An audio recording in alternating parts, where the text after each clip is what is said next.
Start. Mr. Speaker, sir, before the House rose yesterday, I was expressing myself mainly on 3 points. Stop. With your permission, sir, I will recapitulate briefly the points I made yesterday to get into a sequence stanza. I was referring to the necessity of a concerted effort on the part of the government to devise and introduce a scheme by which the urge of the younger people of our nation for military training may be satisfied. Stanza. The charm and fascination which draw the young people, especially boys of school going age, for military drills and military discipline, for parades and maneuvers are well known. Stuff.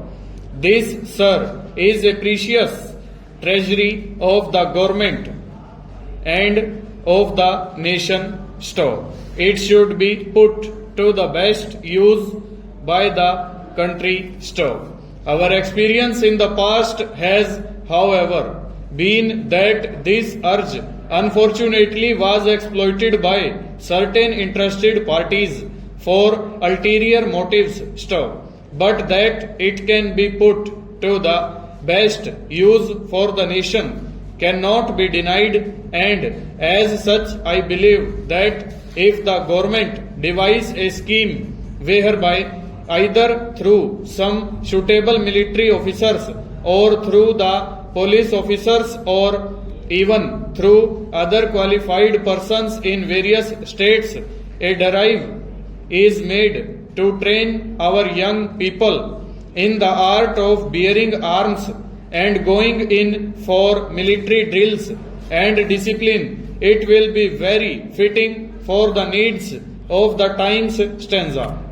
Secondly, I referred to the integration of the state's forces into the overall setup of the Indian Army. Stuff.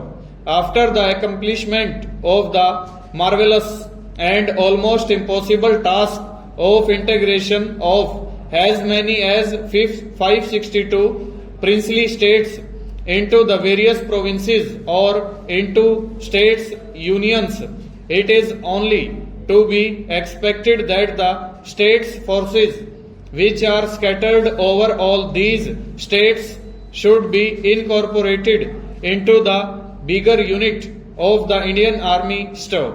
They should form part and parcel of it. Stuff. As such, it is only proper that there should have been some provision in the defense budget for that purpose, so that a beginning could have been made in this direction. Stanza. Thirdly, I was referring to the mass of prejudice and superstition that prevails in certain foreign countries about our social customs and institutions. Stuff. It has to be painfully observed that during the course of the slavery of 200 years of our country, a ruthlessly distorted picture of our country was presented to the world over.